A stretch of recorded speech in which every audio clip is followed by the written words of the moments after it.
Olá, sejam muito bem-vindos, caros queridos amigos buscadores. Nesse Vamos acordar, vamos despertar. Sejam bem-vindos. O vídeo de hoje é sobre o caso Ana Hickman e eu vou trazer uma análise sistêmica desse caso. Não é um vídeo de fofoca de celebridades, mas como esse caso ganhou uma visibilidade importante, um destaque importante na grande mídia, nas mídias de massa, eu acho importante pegar esse exemplo, esse caso, para fazer um olhar mais aprofundado sobre a questão sistêmica, sobre a ótica da constelação familiar. Sejam vocês muito bem-vindos. Você que está me assistindo no Instagram, se ainda não me segue, segue o meu perfil, compartilha esse vídeo com os seus amigos, com os seus familiares. Você que está me assistindo no YouTube, também já se inscreve no meu canal, deixa o seu comentário, deixa o seu joinha, que ajuda bastante a divulgar esse conhecimento. A análise hoje vai ser profunda, vamos fazer um mergulho profundo nesse caso, que é um caso bem emblemático, porque eu trouxe ele, porque isso chamou a atenção do grande público, tá todo mundo falando isso nas redes sociais, e pouquíssimas pessoas, eu pelo menos não vi até agora, alguém falando de um viés mais sistêmico, mais profundo. Já vi psicólogos, já vi pessoas psicanalistas falando, trazendo uma análise do caso, sobre o viés da psicologia e da psicanálise, mas o meu viés aqui hoje vai ser sobre a visão sistêmica. Você que não faz parte da minha comunidade Por uma Vida Sem Amarras no WhatsApp, clica no link da minha bio, que lá tem o convite para você entrar no grupo. Esse é um grupo de avisos, então por lá eu divulgo sempre os avisos de live, quando tem curso, quando tem promoção, quando tem qualquer lançamento e novidade interessante, é por lá que vocês ficam sabendo em primeira mão.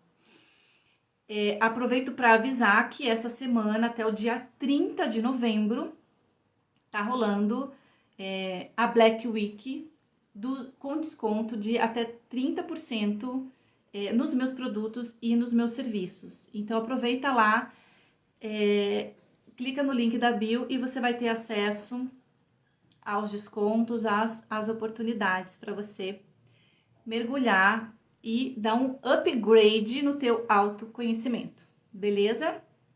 Sejam vocês muito bem-vindos e vamos à análise do caso Ana Hickman. Se você, por acaso, está numa bolha e não ouviu falar desse caso, que eu acho bem difícil, né? Eu não sou uma pessoa que consome conteúdo de TV aberta, eu raramente assisto TV, mas eu tô muito aqui pelo Instagram, né? YouTube, então esse é um conteúdo que tá muito forte nas redes sociais, sem falar na TV aberta, né? Então, para quem tava morando lá na Lua e não sabe, olha só, boa noite, Renan. Eu aproveitei a Black Friday, já comecei o curso. Seja muito bem-vindo, muito feliz de ter você por lá. Depois, quem quiser, eu falo mais a respeito do curso, tá? Eu falo um pouquinho mais no final da live. Bom, eu vou trazer um resumo, né, para quem ainda não tá muito por dentro. A Ana Hickman é uma apresentadora da Rede Record, muito famosa, modelo internacional, né, uma das mulheres mais bonitas, mais lindas aí do mundo, do Brasil e do mundo.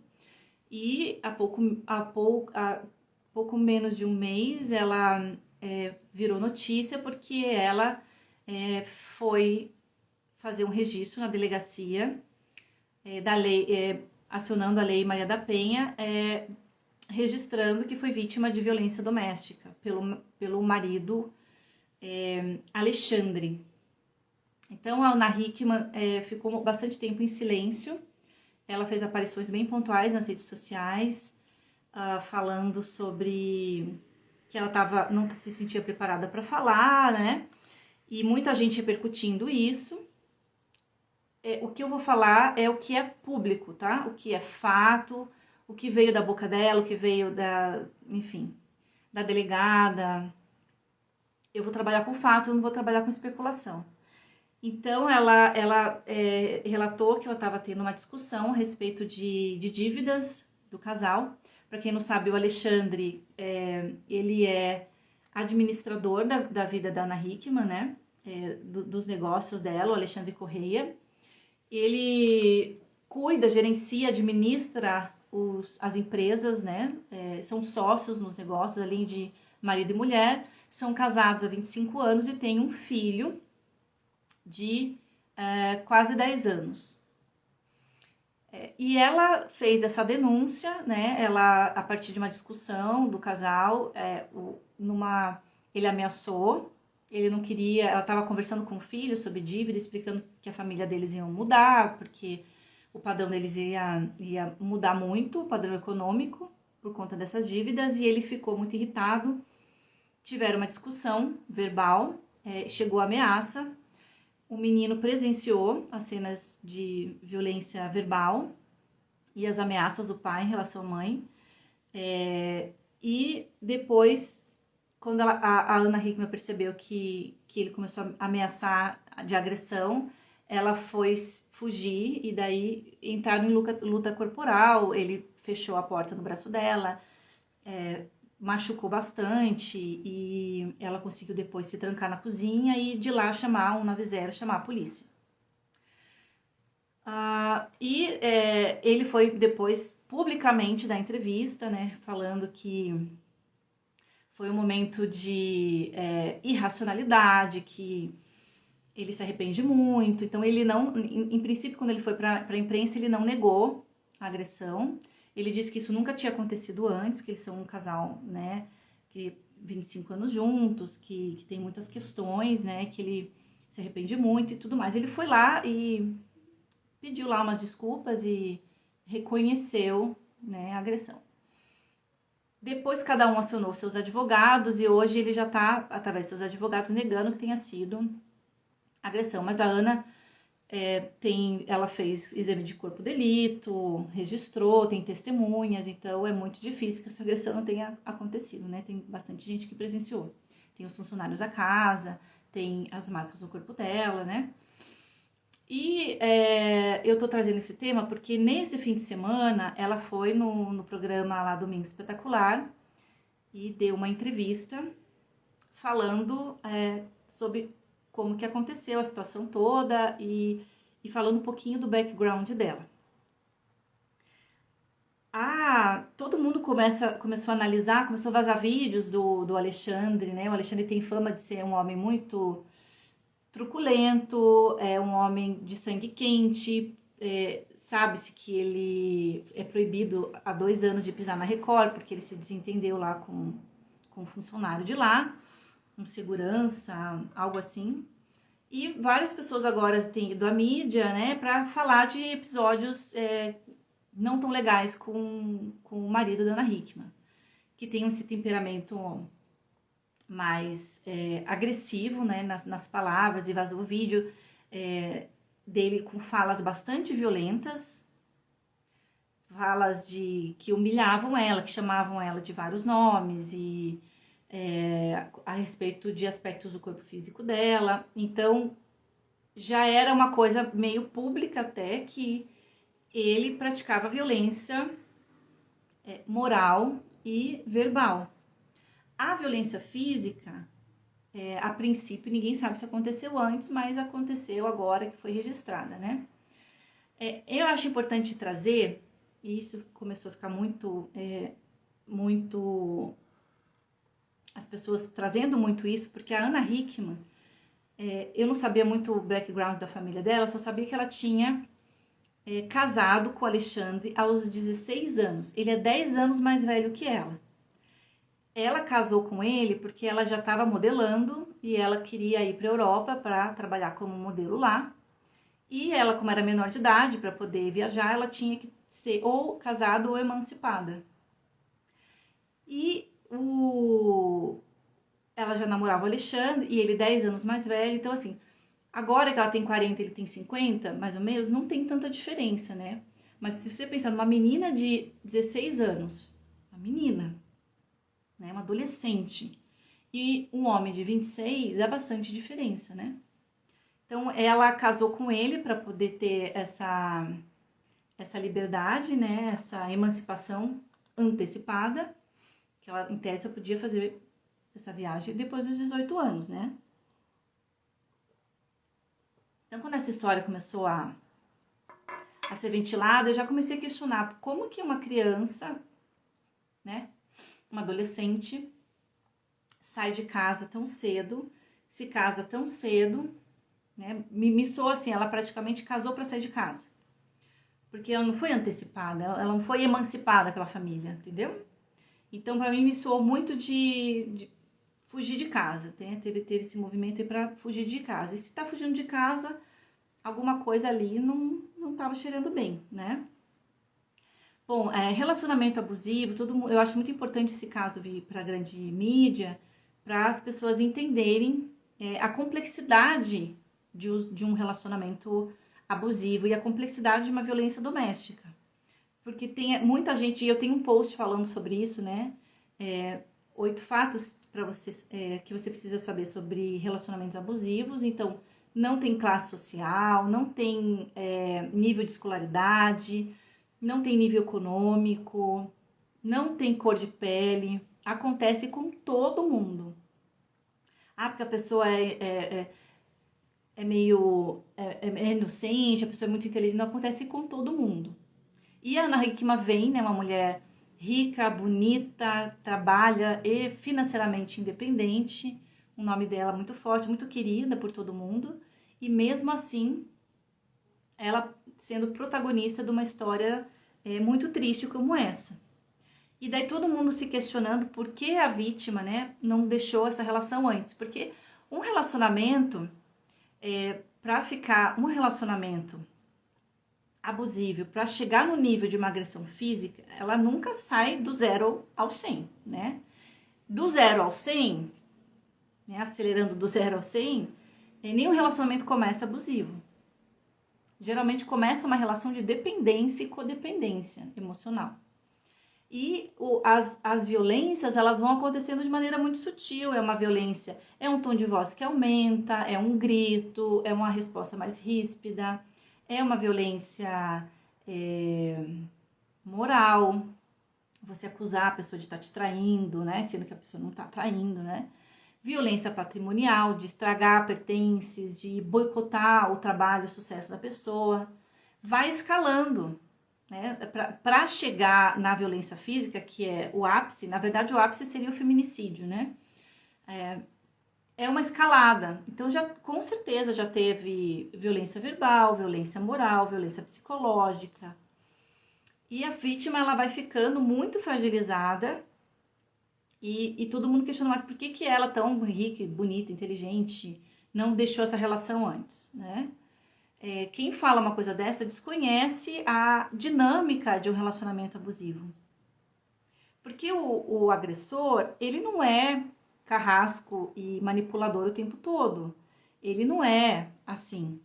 Ele ajuda, ele cuida, né? Ela até fala nessa última entrevista que quando ela mencionava, identificava coisas que não eram normais, ia comentar com pessoas do meio próximo dela, todo mundo falava, não, mas é o jeitão dele. Ele, na verdade, está te protegendo. E, de fato, ele foi essa pessoa protetora na vida dela. Ele esteve à frente da parte dos negócios, da administração. Então, eles separaram muito bem. Eu cuido do marketing, da parte artística e tudo mais. E você cuida do financeiro, da administração. Eles separaram muito bem o âmbito dos dois. E ela, lá pela Santos, ela foi descobrindo que ele administrou pessimamente, deixou de pagar um monte de coisa, impostos, aí tem suspeitas aí de fraude, né, dele falsificar a assinatura dela, de ele fechar contratos e dinheiro não ir para ela e ser desviado, de ele assumir dívidas longe do conhecimento dela. Então, assim, tudo isso vai ser investigado, tudo isso é o que ela comentou na entrevista, né? Então, ali com certeza tem fortes indícios de violência patrimonial, além de todas as que eu já mencionei, e nos acende um alerta sobre essa dependência, né? Por que ela não deixou? Por muitas razões. Uma porque, assim, um relacionamento que me parece ser, né, de dependência e codependência, onde um assume um setor e outro assume outro setor, então é uma relação simbiótica, um não vive sem o outro. E essa dependência, né, mesmo que ela não seja dependente financeiramente dele, mas ele criou-se, né, um emaranhado, os negócios eram tudo junto, além de eles dividirem a vida num matrimônio, tem o filho envolvido, tem um negócio, né, e toda a imagem pública que ela tem. Não é fácil para uma mulher admitir que está passando por uma violência, por um relacionamento abusivo e sequer ter coragem de contar, às vezes tem vergonha de contar até para as pessoas mais próximas, né? E ela, como uma pessoa pública, ela deve ter tido muito medo de abrir isso, né? Os dois ficavam muito nas redes sociais, alimentando essa imagem de um casal que funciona, de que dá certo, né? E ela foi se ficando, né, presa nessa teia de não conseguir sair. É importante, agora a gente vai fazer uma análise de cada um, né? A Ana, nessa entrevista, ela fala do background da esfera, da família de origem dela. Ela é a filha mais velha de 4 irmãos e dentro de casa ela presenciou muitas cenas de violência doméstica entre o pai e a mãe. O pai muito agressivo, agredia a mãe na frente dos filhos, a ponto de ela, muito pequena, adolescente, criança ainda, 12, 13 anos, né, saindo da infância, de catar todos os irmãos, inclusive o menor, que era bebezinho de colo, e fazer uma mochilinha para todos os irmãos e ir para casa de um dos avós e só dizer para a mãe: eu só volto para casa quando você se separar do meu pai. Então, para você ver o quanto de trauma não carrega Ana Hickman, trauma de infância, né? De presenciar a cena de violência. Inclusive, olhe a repetição sistêmica. O filho dela também presenciando cena de violência do pai e da mãe. E presenciar a cena de violência é tão traumático quanto você ser vítima de violência. E a Ana foi essa criança que foi exposta à violência em casa durante muito tempo. Então, quando ela começou a trabalhar como modelo, e ela vê que a mãe não conseguia sair de casa, porque a mãe dependia financeiramente do pai, ela começou a virar rimo de família, ver essa possibilidade de virar rimo de família, de ter uma carreira de modelo, e com esse dinheiro ela conseguir ajudar a mãe dela a sair desse relacionamento abusivo com o pai dela. E ela contou que muita gente não entendia por que ela não falava sobre o pai, por que ela nunca tirava foto com o pai, por que o pai nunca estava presente, e ela nunca queria expor os motivos por conta em respeito à mãe, para não expor a vida da mãe. Mais tarde, ela conta que a mãe dela conseguiu se separar e conseguiu fazer faculdade, fez pós-graduação, fez mestrado, acho que doutorado, e renasceu. Mas imagine as marcas deixadas na Ana Hickman. Aqui a gente está falando de uma lealdade sistêmica. Quem conhece constelação sabe do que se trata esse termo lealdade sistêmica. Então, no íntimo, secretamente, de forma inconsciente, é como se a Ana falasse para a mãe dela: mãe, eu como você. Eu sofro violência como você. Eu fico presa nessa relação sem conseguir me desvencilhar como você. Imagine, uma mulher bonita, rica, com uma carreira consolidada. E mesmo assim, ela falou que tentou se desvencilhar várias vezes da relação e não conseguia. Porque o entorno sempre falava: não, mas é o jeitão dele. Não, mas já vai passar. Não, mas pense na sua reputação, vai ser um escândalo. Enfim, por N razões, ela estava com a vida toda emaranhada com desse homem e não conseguia sair dessa relação, assim como a mãe dela também não conseguia sair.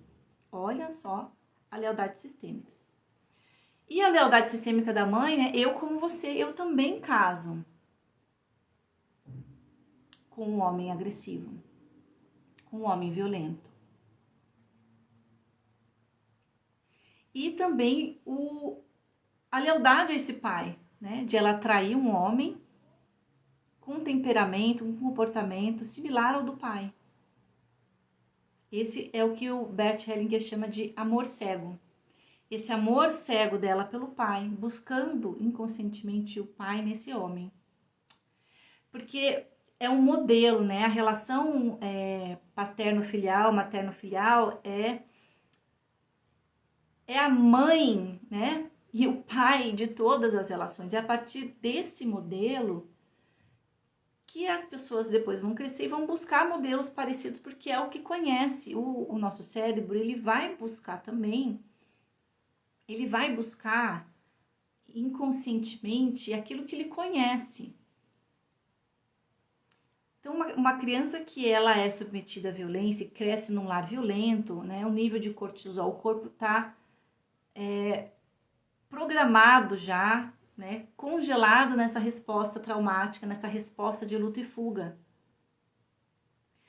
Então, quando encontra, às vezes, né, um parceiro que traz um nível de estresse, o corpo já está acostumado com aquele cortisol, com aquele estresse, o sistema nervoso autônomo fica ali, já está em hipervigilância, já está no modo luta e fuga, então é o conhecido, a pessoa sobreviveu naquilo, a pessoa, não, deixa, esse daqui eu me sinto em casa, né? Então acontece de conhecer uma pessoa e falar assim, não, esse daqui é familiar, não sei porquê, mas parece que eu conheço a vida toda. E daí não se dá conta, né? Se envolve e quando vê anos depois está protagonizando a mesma história. Então o que isso nos sinaliza? Que por mais que ela tenha feito um movimento muito para sair da esfera da esfera de influência do clã dela e tentar um movimento criativo, um movimento novo, olha quão longe ela foi. A família dela, ela veio de uma família muito humilde, ela falou que era da roça, uma família muito humilde lá do Rio Grande do Sul. E olha quão longe ela foi. Mas esse destino alcança ela, não importa para que país ela vai, quão longe ela vai, quão longe ela se afasta desse pai, você viu que o destino foi lá e alcançou ela. Por quê? Porque esse passado não foi solucionado. O passado dela como filha desse pai, dessa mãe, que provavelmente ela julgava a mãe como fraca por não conseguir sair, julgava aquele pai como inadequado, imperfeito, e não integrou essa história. Essa história não teve uma solução, nem para ela e nem para a mãe, muito provavelmente.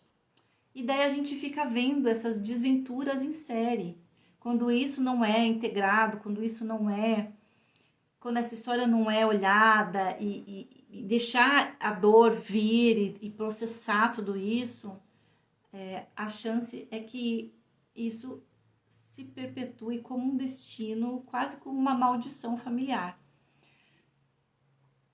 É muito sério isso, é muito, muito sério. E eu gostaria de trazer um olhar mais ainda ampliado, né? Por que ela se atraiu também pelo sistema desse homem? E olhando para o caso que há poucos anos atrás ela protagonizou também de ser perseguida por um fã, né? Uma pessoa com transtorno mental, que dizia ser fã dela, mas foi um menino um jovem, né, que perseguiu ela e queria matar ela porque ele estava tendo surtos, né, surtos psicóticos.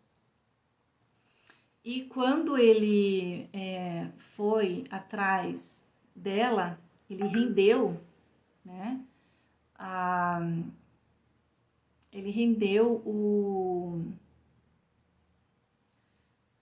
cunhado. Ela estava na companhia, ela estava num quarto de hotel, não sei se vocês lembram dessa história, eu vou refrescar rapidamente. Ela estava num quarto de hotel, numa cidade, estava lá com o cunhado dela, o irmão do Alexandre, do marido, e a esposa desse cunhado, que era assessora de, que é, não sei, era assessora de imprensa dela. E o cunhado saiu do quarto, quando ele e no corredor do hotel ele foi rendido por esse fanático, essa pessoa mentalmente desequilibrada. Foi rendido com um revólver e obrigou esse cunhado a entrar no quarto do hotel onde a Ana Hickman estava e rendeu todo mundo, rendeu os três. E ameaçou, ele estava muito descontrolado, ameaçou. Teve um momento que ele colocou todo mundo para sentar, de costas para ele estava com um revólver, né? Ameaçando matar a Ana Hickman o tempo todo, dizendo palavras muito agressivas. No momento que ele colocou a arma na nuca, na cabeça da Ana Hickman, puxou o gatilho. Eu vou citar essa cena porque acho que isso ilustra muito bem como funciona o nosso corpo diante de um alto nível de trauma, de estresse. Quando ela escutou que ele puxou o gatilho, o corpo dela, ela começou a perder o controle do corpo dela e o corpo dela começou a desfalecer. E ela foi caindo pro colo da cunhada dela. E nisso de ela cair, acho que o agressor começou a xingar, dizendo que ela estava mentindo, que ela estava fingindo, e atirou. E como ela estava caindo, ela estava em movimento, o tiro passou raspando, e ela estava já indo pro colo da cunhada e pegou na cunhada. Foram 2 tiros na cunhada. Ela disse que enquanto o corpo dela estava sem controle, ela estava desfalecendo, ela estava consciente e ela estava escutando tudo. Então é assim que o nosso corpo reage diante de uma morte iminente. Ele desliga você, ele te anestesia para que você não sinta dor. Se tiver que tomar um tiro, né, ele te desliga. Essa é a sabedoria, né? Essa é o nosso aparato biológico altamente sofisticado que nos protege, né, diante de um trauma muito grande. E ele desliga, é como, por exemplo, quando um leão vai predar uma presa, uma gazela, na hora que o leão pega, na hora que ele vai começar a morder, né, essa gazela desmaia, fica inconsciente, ela fica anestesiada para que ela não sinta a dor da morte, né? E ela consciente o tempo todo, escutando o que estava acontecendo. Por quê? O corpo fica desligado, mas o sistema nervoso autônomo, que é o sistema simpático, ele fica... Porque esse é o último recurso de sobrevivência. Eu vou me fingir de morta, né? É o último recurso de sobrevivência. Porque no momento que o agressor se distrai, essa presa tem como, em milésimo de segundo, ligar todo o corpo e ter chance de correr. Foi o que a Ana fez. Ela descreve isso na entrevista dela, que ela vai sentindo o corpo dela de novo. Ela tá consciente, escutando tudo que estão falando, mas na hora que ela percebe que o tiro é dado e ela sente que não aconteceu nada com o corpo dela, ela vê o cunhado indo para cima do agressor e ela aproveita essa oportunidade para sair do quarto do hotel e fugir. E é assim que ela salva a vida dela. Eu trouxe esse relato também porque é uma história de trauma bem severa, né? E explicar para vocês um pouco como é que o corpo funciona diante de um trauma como esse. E o que acontece? Já as 2 mulheres saem e fica só o irmão do Alexandre em luta corporal com o agressor, tentando pegar a arma e não consegue tirar a arma do agressor. Eles entram em luta corporal. A pessoa que está em surto psicótico, as pessoas... quem aqui tem conhecimento mais, né, psiquiátrico sabe que a pessoa fica com uma força colossal, né? Então ele tentava tirar a arma, não conseguia, mordia o braço desse agressor e não soltava a arma. E pelo relato, não tem testemunha, não tem filmagem, né? Tem só o relato do irmão. E o irmão do Alexandre, ele pega a arma que estava na mão do agressor e aperta o gatilho e leva a mão do agressor na cabeça. E esse agressor leva 2 tiros na cabeça. E morre. 2 ou 3 tiros, né? E morre ali no local. E daí foi toda uma investigação, né? Ouvi testemunhas e tudo mais. Daí descobriram, né? postagens bem com bastante alucinação desse rapaz, né, em relação a Ana Hickman. Ele fantasiava que tinha uma relação com a Ana e tudo mais. E depois a investigação concluiu-se que foi um assassinato em legítima defesa, então o irmão do Alexandre não sofreu nenhuma sanção, né, por causa disso. Mas eu trouxe essa história para sinalizar o seguinte, né, o que a gente tem aqui? O Alexandre, que já é, né, comprovadamente um agressor, que muito possivelmente cometeu delitos, né, fraudes financeiras. E esse irmão que foi levado a se tornar um assassino. Foi levado pelas circunstâncias, né? Então ele se tornou um assassino. Matou o agressor da Ana Hickman. Então a gente está falando de um sistema familiar de agressores, de assassinos, tá? E do lado da Ana Hickman, um sistema familiar de vítimas. Ela foi alvo de uma tentativa de homicídio, né? Depois ela foi fraudada, enganada pelo marido, dívidas de milhões, aí altíssima, e alvo de violência. Assim como a mãe dela. Possivelmente a mãe pertence a um sistema familiar de vítima. O pai da Ana Hickman pertence a um sistema familiar de agressores, de perpetradores, assim como o sistema familiar do Alexandre Correia. E por que um sistema familiar onde há vítimas, né, onde há vítimas de violência, de, enfim, assassinadas, né, se atrai para um sistema familiar de agressores, de perpetradores, de assassinos? Por quê? Por que vocês acham? Então, eu tô indo uma camada mais funda ainda, né? Inicialmente eu tinha falado só da lealdade sistêmica com a mãe, a lealdade com o pai, né? E só na esfera doméstica. Agora eu já tô falando do nível transgeracional. Por que vocês acham que esses dois sistemas se trombam e se atraem mutuamente?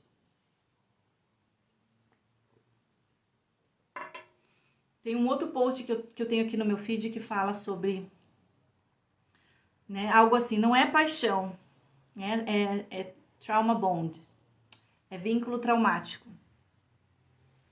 tá? Precisa honrar alguém? Eles já estão honrando, né? A Ana está honrando não só a mãe dela, inconscientemente, como a ancestrais dela. Então, eu quero trazer de novo, quem acompanha meu conteúdo sabe que eu sempre falo isso, e isso choca muita gente, tá? Uma vítima, a primeira parte da sentença não choca ninguém, né? A vítima nunca escolhe ser vítima. Você acha que a Ana escolheu? De livre, espontânea vontade ser vítima? E Sanaturo Barigui tá colocando aqui, excluídos, é isso mesmo. Ela já colocou aqui, esse é o fio da meada, excluídos do sistema familiar. Então, as vítimas não escolhem ser vítimas e os perpetradores não escolhem ser perpetradores. Nossa, mas Alice, como assim? Ele escolheu, ele foi lá, como assim? Ele casou com uma mulher linda, foi lá, pegou o dinheiro dela, manipulava ela, desprezava ela, né? Inferiorizava ela. Como assim ele não escolheu, né? Quando a gente olha isso, eu adoraria fazer a constelação familiar da Ana. Mas eu, assim, com muita segurança, por todas as constelações que eu já olhei, que eu já facilitei, com muita segurança eu digo que num sistema, a gente já tem um assassino no sistema do Alexandre, né? A gente não sabe do Alexandre nada muito mais. Eu sei que muita sujeira ainda vai sair desse tapete, mas até onde a gente sabe, ele é esse agressor de mulher. Mas existe já tem um fato, ele na família dele tem assassino, tá?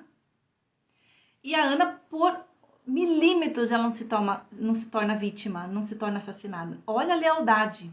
Então ela nasce já com esse destino pesadíssimo de ser morta. E ainda bem que ela chamou 190 e no início ela não queria. A delegada falou: você não quer entrar com medida protetiva de urgência? Ela, não, né? No início ela não pediu, mas agora, com muitas coisas vindo à tona, ela já pediu, porque veio boatos que ele estava andando armado, ele não tem licença para ter arma. Então, olha isso. Muito esperta, ela pediu medida protetiva. Então, essa mulher, se ela não fizer uma constelação, se ela não fizer um trabalho de integração, ela está caminhando a passos largos para ser uma vítima fatal. Ela com certeza tem caso bem sério de assassinatos no sistema dela também. Então, o que precisa olhar? Para os excluídos, né? Então, a Ana está possivelmente em lealdade sistêmica com algum ancestral assassinado, uma vítima assassinada, que não foi vista, não foi honrada, não foi lembrada, não foi incluída, não teve justiça, os danos não foram reparados, o culpado não foi responsabilizado e ficou aquele caso sem solução. E no sistema do Alexandre, possivelmente, ele e o irmão, os dois ou mais gente, estejam identificados com assassinos excluídos do sistema familiar dele. E às vezes isso é 2, 3, 4, 5. Às vezes eu vejo lealdade sistêmica de 5, 6 gerações. A gente está falando o quê? Né? Pentavós, hexavós. Casos graves que aconteceram lá atrás, que não foram solucionados, não foram integrados. Às vezes é aquele assassino que, assim, ninguém sabe que ele matou, não foi responsabilizado, virou um segredo. O que mais aparece é segredo, tá? Então, às vezes, matou escondido, ninguém descobriu. Ou seja, ele não foi responsabilizado, não assumiu a própria culpa, não lidou com as consequências. E a vítima também fica sem saber quem foi, lá, né? Então, esses sistemas, assim, eu faço muita constelação ancestral.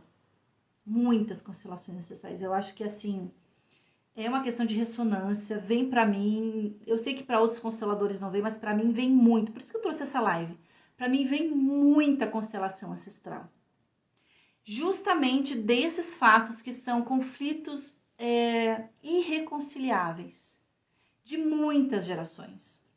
Para você ter um segredo grave como esse, que aconteceu há 4, 5, 6 gerações atrás e que ainda tem efeitos e reflexos no momento presente com os descendentes, você imagina o quão grave que foi esse segredo, né? E por que ainda vira uma espécie de maldição familiar e fica atraindo os descendentes para esses destinos terríveis, que eles vão caminhando cegamente para esse destino. Então, assim, o Alexandre, ele está caminhando cegamente para esse destino, ele está em transe. Quando a gente olha, por exemplo, a gente vai constelar, se eu fosse constelar o Alexandre, por exemplo, aqui, ele nem ia estar olhando para a Ana, ele ia estar olhando para o ancestral, ele ia estar em transe, reproduzindo aquela história. Lealdade cega, total. E a Ana, idem. Ela ia também estar em transe, sendo levada cegamente para esse destino por lealdade a esse ancestral. Então não adianta só ir lá e falar, vamos resolver a lealdade, vamos olhar para o papai e para a mamãe, para a violência doméstica que ela teve na infância. Como eu constelo, eu não vou por aí. Eu sei que tem constelador que se contenta a trabalhar ali com a esfera doméstica, ali vai até a família de origem. Alivia pouco, cara. Se não for na origem, não resolve. Não adianta olhar só para o sistema familiar do papai e da mamãe da Ana Hickman. Tem que ir lá no nível sistêmico, olhar lá o negócio cabeludo mesmo, né? Porque essas gerações de agora, elas estão só pagando os boletos.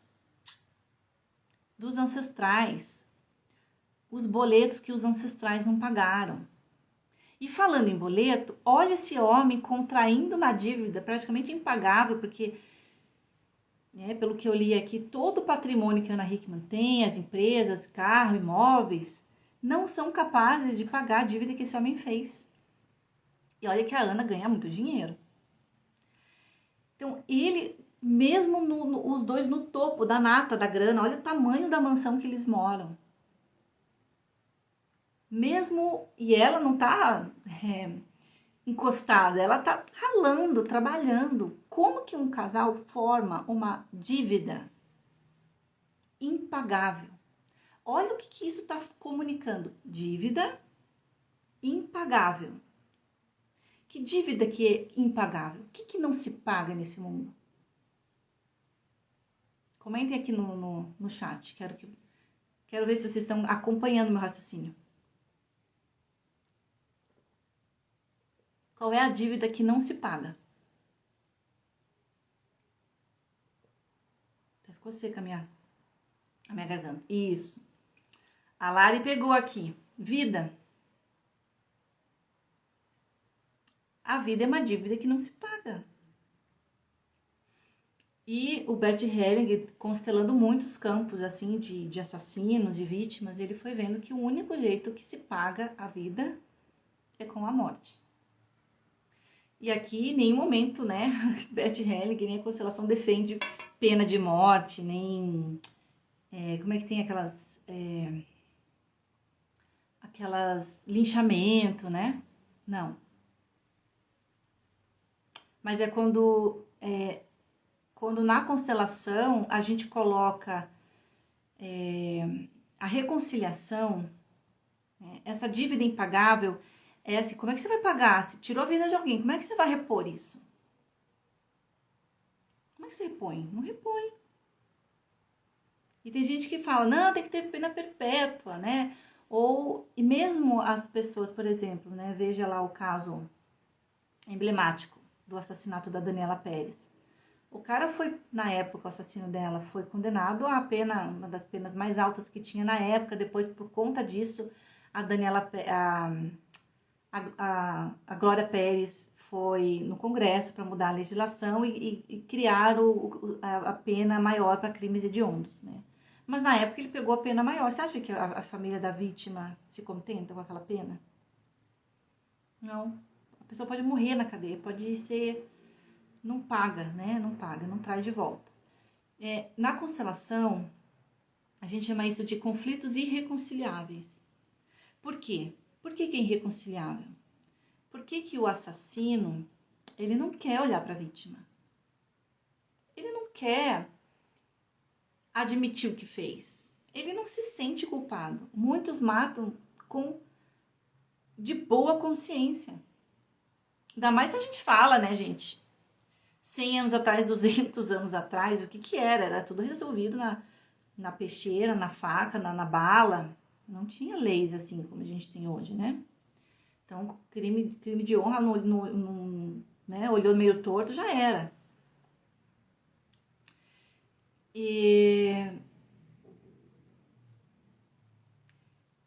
Então, os assassinos, eles não olham para as vítimas, porque eles agem de boa consciência e agem com o direito de matar. Então, eles não olham para as vítimas, não reconhecem o que fizeram. Se eles não olham para a vítima, não reconhecem o que fizeram, pouco importa, eles também não assumem a culpa, não lidam com as consequências. E por outro lado, a vítima, aqui a gente está falando da consciência, a gente está falando das consciências individuais, eu estou falando, não estou falando nem de espiritismo, né? Não estou entrando nessa seara do espírito, da reencarnação, não, estou falando aqui de memória sistêmica. A vítima e os familiares da vítima também não olham para o assassino. Não olham. Por causa da raiva, por causa do ódio. Porque não querem olhar para aquilo que é super difícil, para aquilo que é insuportável, por causa do medo. Não olham. E a gente vai ver na constelação a vítima em choque, trauma, medo, às vezes raiva, desejo de vingança. da vítima, dos familiares, mas não olha para o assassino e vice-versa, o assassino nem se dá conta, né, do que fez, não assume a responsabilidade nem as consequências. E por isso que vira um conflito sem solução, uma dívida impagável. Só que essa fatura, esse boleto, que não foi pago naquela geração por aquele ancestral lá, vira o boleto, a fatura, a herança maldita para os descendentes. Vira uma compensação, né? Então, nos sistemas dos assassinos, às vezes alguém de uma geração lá na ponta vai imitar uma vítima, vai se colocar numa situação de risco, porque vai estar representando o excluído da família do assassino, que é a vítima. E vice-versa, no sistema familiar da vítima, quem que é o excluído? O assassino. A Glória Pérez e o marido da Daniela Pérez não queriam olhar para a cara do Guilherme de Pádua. De tanto ódio. Ele não foi nem no julgamento. Falou assim, se eu for... Ele não compareceu no julgamento, o marido da Daniela. Ele falou assim, se eu for e ver esse cara, eu vou voar no pescoço dele. De ódio. De desejo de vingança. E daí vira esses troca-troca, né? A vítima, que foi vítima, tem um desejo de vingança e depois vira perpetrador porque quer se vingar e quer matar. E na família do assassino, né? Quem foi assassino um dia vai virar vítima lá na frente. Então, assim, cara, vítima e assassino, vítima, perpetrador, são só duas faces da mesma moeda. A vítima lá de trás vai ser o perpetrador de amanhã. E o perpetrador de hoje, possivelmente, foi a vítima de ontem. Eu não sei da história da família de origem do Alexandre, mas não deve ter vindo de uma família muito funcional, né? A gente vê isso. A gente, pela nossa experiência, né, com sistemas familiares, a gente vê isso. Não veio do nada, né? Alguém que veio. E ele tem muitos traços narcisistas, senão o próprio transtorno de personalidade narcisista, porque, né, violência verbal, manipulação, violência física, várias falas dele, né, vários comportamentos deles aponta para também traços fortemente narcisistas. Então, em sistemas familiares narcisistas, existem assassinos. Existe uma identificação inconsciente com assassinos do sistema. Segredos, tá?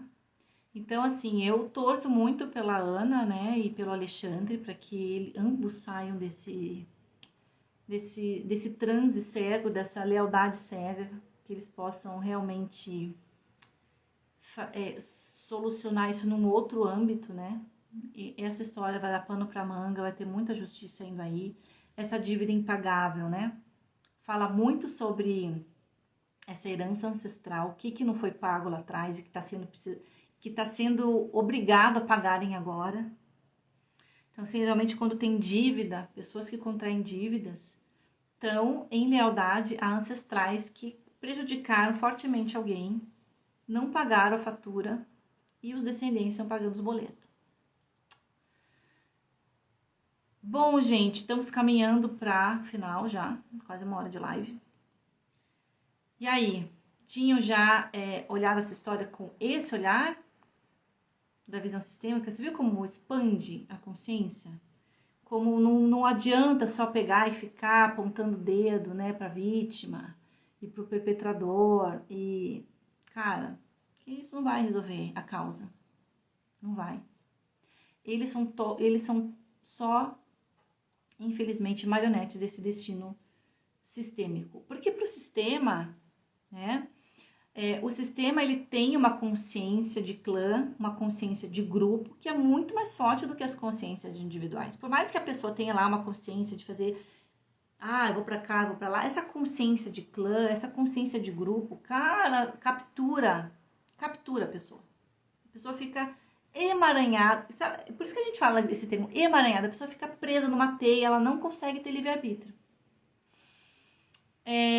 Eloterapias. tem como pelo menos amenizar isso? Constelação. Muito legal a análise. Obrigada, Renan. Constelação familiar, porque assim, ela precisa com certeza fazer uma terapia, ela tem muitos traumas de infância, ela tem que curar. Ó, constelação, vamos separar as coisas, tá? Constelação ajuda a curar trauma? Constelação cura trauma? Não. Constelação não cura trauma, mas ajuda a curar. Ajuda. Porque ela vai mostrar a origem do negócio. Ela vai dar uma clareza. Ela vai mostrar o que está preso. E a partir disso que é visto, precisa fazer um trabalho de reprocessamento das emoções reprimidas e integrar tudo isso, né? Ela falando aqui, venho de um sistema familiar narcisista. Então, pode saber que tem segredos, assassinatos no seu sistema. O narcisista está identificado com o perpetrador. Por isso que ele faz as coisas de consciência limpa, ele não pede desculpa nunca, ele não se responsabiliza por nada, ele nem tem empatia, ele se acha no direito de agir e de acabar com o psicológico dos outros, né? O comportamento do narcisista beira a psicopatia, para quem não sabe. Então, como que ameniza isso? Por exemplo, com certeza a Ana Hickman vai precisar fazer uma psicoterapia, ela vai precisar fazer uma terapia focada em trauma, porque ela tem trauma de infância, ela tem trauma do quase assassinato dela lá com o atentado, e agora com a violência doméstica. Ela precisa fazer um tratamento para trauma. E a constelação vai trabalhar com esse trauma transgeracional, coisa que as terapias tradicionais não vão alcançar. Não vão. Então, como que ameniza? Tem que ir lá primeiro na origem, soltar a origem, onde tudo começou. Para depois aquilo lá começar a se dissolver. Começa a ficar mais leve, deixa esse destino pesado, essa carga, com quem pertence. E a gente faz isso levando o cliente na postura adulta, para ele compensar de forma adulta, não compensar de forma cega com o que os dois estão fazendo, né? E olhar também para a questão da família de origem dela, olhar, trabalhar dentro dela, integrar esses traumas, trabalhar daí com técnicas de processamento de trauma, né?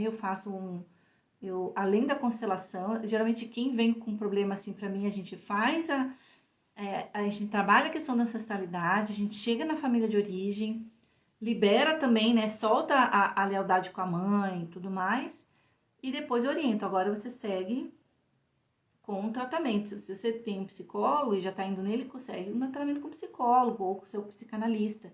Se não, vem fazer um tratamento comigo, um acompanhamento terapêutico focado na abordagem sistêmica, focado em processamento de trauma, que daí eu trabalho com técnicas baseadas no corpo, técnicas corporais, bioenergéticas, para processamento de tudo isso.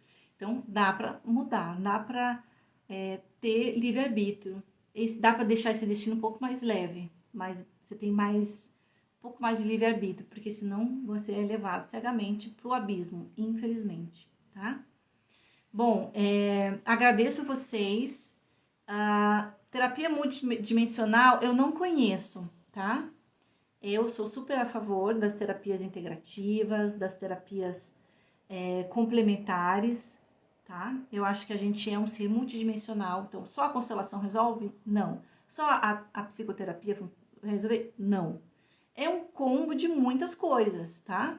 A gente precisa trabalhar tudo, a parte biológica, a parte da mente, a parte das emoções, a parte ancestral. Então, a constelação, ela pega isso que às vezes é ponto cego de muitas terapias, né? Então, tem que trabalhar em muitas esferas aí, porque é um problema que provavelmente se arrasta muitas gerações, tá? Então, agradeço vocês que chegaram até o final. Eu, dando só um último recadinho, até o dia 30 de novembro, tá valendo a minha Black Week com 30% de desconto nos meus atendimentos dos meus produtos e serviços. Então, se você quiser saber o que está entrando, tudo mais, clica no link da minha bio A fragrância de aromaterapia está com desconto, super legal, constelação está com desconto, acompanhamento terapêutico tá com desconto, e o programa Por uma Vida Sem Amarras tá com desconto também, e o plano com mentoria tá uma oportunidade assim, gente, sério, acho que outra igual essa só daqui um ano e olhe lá, porque a gente vai ter 12 encontros no ano. Aliás, 12 encontros não, vai ser encontros quinzenais, então, durante a vigência da assinatura do curso, né, você vai ter direito a 24 encontros ao vivo comigo, são encontros de mentoria, onde a gente vai discutir os conteúdos dos módulos, né, são 10 módulos gravados em vídeo, e os encontros ao vivo comigo, que vai ter tirar dúvidas, partilhas e constelações familiares. Então, quem se inscrever para o curso com mentoria, que está com também 30% de desconto, vai praticamente ganhar de graça uma constelação familiar, tá? E ainda vai ganhar de graça a minha fragrância de aromaterapia, que o valor normal dela, né, é R$ 87,00. Se você for comprar na Black Week, sai R$ 60,00. Então, tem um monte de presentinhos exclusivos para os alunos, tá muito legal. Clica no link da minha bio, se informa lá e aproveita. Espero muito te ver. Vai ser uma jornada linda, linda de transformação. Esse curso não é um curso de formação, às vezes tem gente que me pergunta, não. Eu desenhei esse curso para disseminar, popularizar a visão sistêmica. Essa análise de sistema que eu trouxe aqui, que abriu a visão de vocês vão sair desse curso com esse olhar sistêmico. Vocês não vão ver o problema só ali na pontinha, na casquinha da pontinha do iceberg. Vocês vão ver a montanha embaixo da lâmina d'água. Vocês vão ver tudo, todos os conflitos, as disfuncionalidades, os enroscos. Vocês vão ver tudo no prisma da filosofia e da visão sistêmica. Então, vocês vão parar de correr atrás do próprio rabo. Vai dar muito mais clareza no andar de vocês, né? No andar da carruagem, porque realmente a filosofia da constelação familiar, ela é transformadora, e não é justo, né? Somente quem for profissional da área ter acesso a todo esse conhecimento. Muita gente que vem, faz uma constelação familiar, gosta, se beneficia, e às vezes quer dar um passo além, quer se aprofundar, quer entender mais como é que olha para os sistemas, como é que olha para esses princípios, né? Que regem as relações, que governam tudo que está aí, né? E ter esse olhar fenomenológico para as coisas. É por isso que eu criei esse curso, tá? Ele tem uma linguagem, não é uma linguagem técnica, é uma linguagem e uma didática muito, muito acessível. Porque, assim, eu sou jornalista de formação, eu atuei 20 anos na área de comunicação. E quando eu comecei a trabalhar com constelação familiar há 10 anos, quase ninguém sabia explicar o que era constelação, o que era visão sistêmica. As pessoas tinham muita dificuldade. Até hoje eu acho que muita gente não consegue entender o que é constelação familiar, porque a gente está falando de uma coisa que é muito abstrata. Só você realmente fazendo, representando, né, fazendo a sua constelação para você entender. Então, eu sempre usei o meu conhecimento de comunicação para traduzir esse conhecimento técnico e deixar acessível para as pessoas comuns, normais. Então, eu estou falando tudo isso porque eu desenhei esse curso para ele ser realmente acessível para todos os públicos. É isso que eu queria falar. E você não precisa fazer uma formação e querer ser profissional para se beneficiar da visão sistêmica, né? Você pode aplicar isso no seu dia a dia, na sua vida e na vida das pessoas que estão ao seu redor. E é fantástico. Então, mais uma vez faço meu convite. Aproveitem a promoção que vai ser só até o dia 30. E espero muito vocês nessa jornada. Tá bom? Um beijo grande e a gente se vê semana que vem com mais uma live, trazendo um assunto profundo e aprofundando essa visão sistêmica das constelações familiares. Um beijo e até a próxima.